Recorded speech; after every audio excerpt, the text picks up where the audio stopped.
अब meristematic tissues के बाद आते हैं हमारे परमानेंट टिश्यूज। जैसे कि नाम से हमें पता लग रहा है कि ये परमानेंट होते हैं, यानी कि इनका क्या होता है, इनका फंक्शन, शेप, साइज सब कुछ परमानेंट होता है, यानी कि ये चेंज नहीं करते। ठीक है, अब इनकी नीड क्या होती है? देखिए हमने देखा है कि प्लांट्स जो होते हैं वो हमारे चलते फिरते तो है नहीं, वो कैसे होते हैं, फिक्स्ड होते हैं या फिर स्टेशनरी होते हैं। अब इसके लिए क्या है, वो एक जगह पर खड़े हैं, उसके लिए उनको बहुत सारे सपोर्टिव टिश्यूज की जरूरत पड़ती है। अब मेरिस्टेमेटिक टिश्यूज तो क्या करते हैं, हर टाइम डिवाइड करते रहते हैं, वो तो ग्रोथ कर रहे हैं, लेकिन अब सपोर्ट कौन प्रोवाइड करेगा? तो सपोर्ट प्रोवाइड करने के लिए आते हैं हमारे पास परमानेंट सेल या फिर हम कहते हैं परमानेंट टिश्यूज।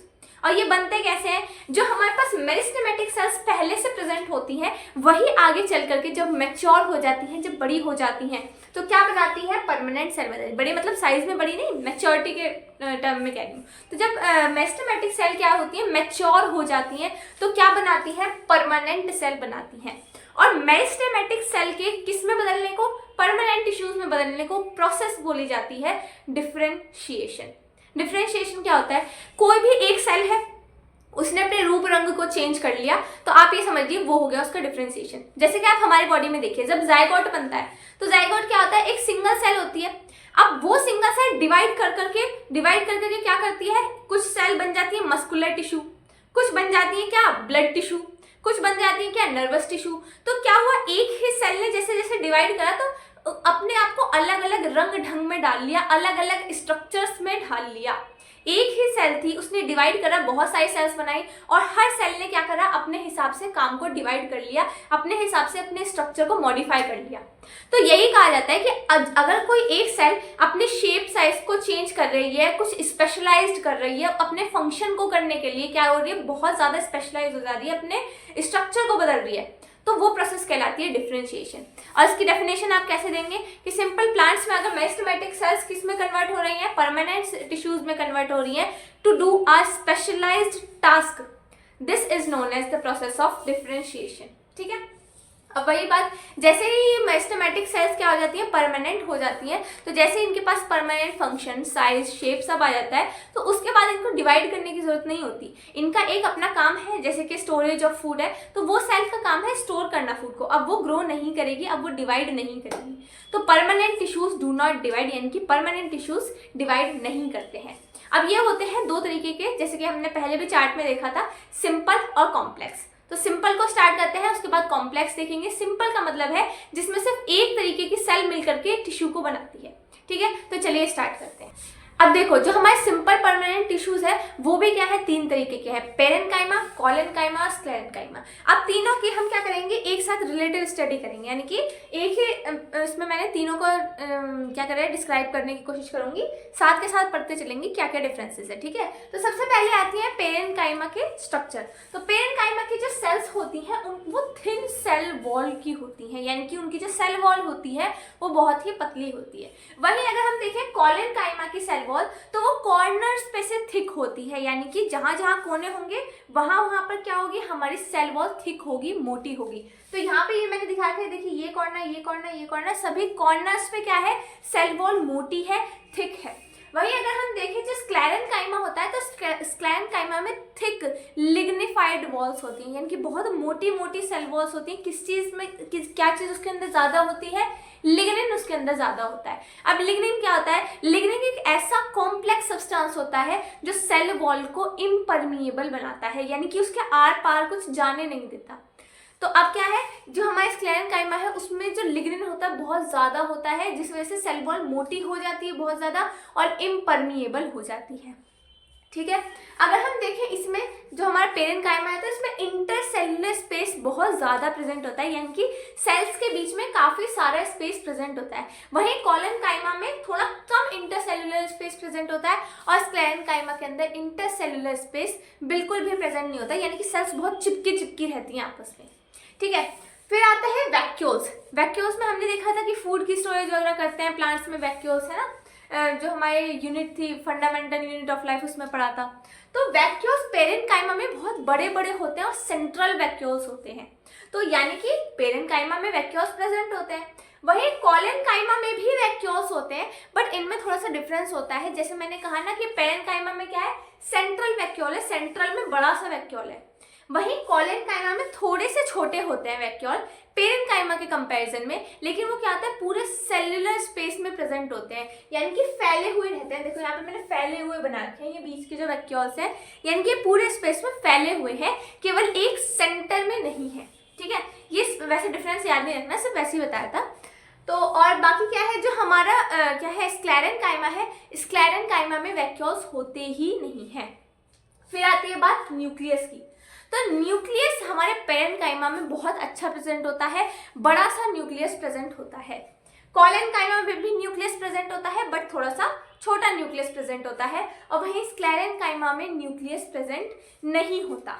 अब बात आती है कि भाई इसके अंदर न्यूक्लियस है, वैक्यूल्स है, यानी कि हम देख रहे हैं कि इसके अंदर क्या मिल रहा है, सेल ऑर्गेनल्स मिल रहे हैं। यानी कि पेरेन्काइमा कैसी होती है, लिविंग सेल्स होती हैं। कोलेन्काइमा भी लिविंग सेल्स होती है, उसके अंदर भी न्यूक्लियस मिल रहा है, वैक्यूल्स मिल रहा है, सेल ऑर्गेनल्स मिल रहे हैं। लेकिन जो स्क्लेरेन्काइमा होती है वो डेड सेल्स होती है, यानी कि मरी हुई होती है। क्यों होती है? क्योंकि भाई उनकी सेल वॉल लिग्निन की बनी हुई है, इतनी मोटी सेल वॉल है कि उनके आर पार कुछ भी सामान आ जा नहीं पाता। अब जब कोई चीज़ एक्सचेंज नहीं हो रही तो ना सेल को न्यूट्रिएंट मिलेगा, ना सेल के अंदर कुछ आएगा, ना बाहर कुछ जाएगा, तो सारे एक्सचेंज सब खत्म हो जाता है और फाइनली क्या होता है, ये सेल हमारी डेड हो जाती है, मर जाती है। ठीक है, अब कुछ स्पेशल पॉइंट किसके बारे में, पेरेन्काइमा के बारे में। तो पेरेन्काइमा क्या है, it is the most common simple permanent tissue, यानी कि अगर प्लांट में हम सबसे कॉमनली हमें सबसे आराम से जो मिल जाएगा वो है पेरेन्काइमा, सबसे ज्यादा होता है सिंपल परमानेंट टिश्यूज में पेरेन्काइमा। साथ ही क्या है, इट इज रिलेटिवली अनस्पेशलाइज्ड। अनस्पेशलाइज्ड का मतलब क्या होता है, अनस्पेशलाइज्ड का मतलब होता है जिसका कोई एक काम ना हो, यानी कि बहुत ज्यादा, मतलब इसका ऐसा नहीं है कि एक काम, ये पेरेन्काइमा यही काम करता है बस। यानी कि फॉर एग्जाम्पल अगर ये फूड को स्टोर करता है तो इसका मतलब ये नहीं है कि पेरेन्काइमा पूरी तरीके से डेडिकेटेडली फूड को ही स्टोर करेगा। वो कभी कभी अपने काम को एक्सचेंज करता रहता है, चेंज करता रहता है, किसके अकॉर्डिंग, नीड के अकॉर्डिंग। जैसे जैसे प्लांट को जरूरत पड़ती है ना तो वो अपने फंक्शंस को थोड़ा चेंज करता रहता है, यानी कि बहुत ज़्यादा स्पेशलाइज्ड नहीं है। कभी थोड़ा सा ये काम भी कर लेता है, फिर दूसरा काम भी कर लेता है, इसके अलावा काम भी कर लेता है, तो बहुत सारे काम कर लेता है, कोई एक पर्टिकुलर काम नहीं करता, इसलिए इट इज रिलेटिवली अनस्पेशलाइज्ड। कोई स्पेशलाइज्ड काम एक अकेला नहीं करता है। ठीक है, वहीं अगर हम कोलेन्काइमा में देखें तो कोलेन्काइमा का काम होता है फ्लेक्सिबिलिटी प्रोवाइड करना। प्लांट पार्ट्स जो फ्लेक्सिबल होते हैं, जैसे हमने देखा पत्ती मुड़ रही है, स्टेम्स मुड़ रही हैं बिना टूटे, तो वो मुड़ क्यों पा रही है, क्योंकि एक टिश्यू है कोलेन्काइमा, वो उनको फ्लेक्सिबिलिटी प्रोवाइड करता है। वहीं अगर हम देखें स्क्लेरेन्काइमा, तो स्क्लेरेन्काइमा प्लांट के हार्ड पार्ट को बनाता है, उसको स्टिफ बनाता है, टफ बनाता है। तो हार्ड पार्ट्स को कौन बनाता है, हार्ड पार्ट्स को बनाता है स्क्लेरेन्काइमा। ठीक है, अब इनके फंक्शन देखते हैं। तो देखिए पेरेन्काइमा जो होता है, मैंने क्या कहा कि उसके काफी सारे फंक्शन है, वो रिलेटिवली अनस्पेशलाइज्ड है। तो जैसे कि क्या क्या काम करता है, वो जनरली तो फूड को स्टोर करता है, अपने अंदर खाने को स्टोर करने का काम करता है, लेकिन कभी कभी इसमें क्लोरोफिल भी प्रेजेंट होता है। यानी कि अगर पेरेन्काइमा सेल्स में क्लोरोफिल प्रेजेंट हो तो क्लोरोफिल क्या करवाता है, फोटोसिंथेसिस करवाता है।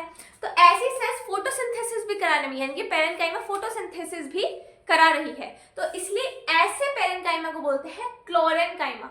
यानी कि जिस पेरेन्काइमा के अंदर क्या हो, क्लोरोफिल, तो उनको बोलेंगे क्लोरेन्काइमा। ठीक है, दूसरा फंक्शन हो गया। तीसरा क्या है, एक्वाटिक प्लांट्स में, जो पानी में रहने वाले प्लांट्स होते हैं, उनमें क्या होता है, जो हमारे पेरेन्काइमा है उनके अंदर हवा भर जाती है, एयर भर जाती है, एयर कैविटीज भर जाती है। अब जैसे ही एयर भर जाती है तो क्या हो जाता है, प्लांट हल्का हो जाता है, उसकी बॉयंसी बढ़ जाती है, वो तैरना शुरू कर देता है पानी के ऊपर। तो एक्वेटिक प्लांट्स आपने देखे हैं ना कि क्या करते हैं, पानी के ऊपर फ्लोट करते हैं, तैरते हैं बहुत सारे। तो क्यों तैरते हैं, क्योंकि उनमें क्या है, पेरेन्काइमा प्रेजेंट है, जिसके अंदर क्या है, एयर कैविटीज होती हैं, एयर भरी हुई होती है। ऐसे पेरेन्काइमा को बोलते हैं एरेन्काइमा। यानी कि हमने क्या देखा, एक है क्लोरेन्काइमा जिसमें क्लोरोफिल, एक है एरेन्काइमा जिसमें एयर कैविटीज। ठीक है, अब नेक्स्ट आता है क्या, कोलेन्काइमा। अब कोलेन्काइमा का फंक्शन क्या है, जैसे कि हमने देखा था कि ये क्या करता है, फ्लेक्सिबिलिटी प्रोवाइड करता है। तो ये बेंडिंग में हेल्प करता है प्लांट पार्ट्स की, जैसे कि टेंड्रिल्स की बेंडिंग में, स्टेम ऑफ क्लाइंबर्स।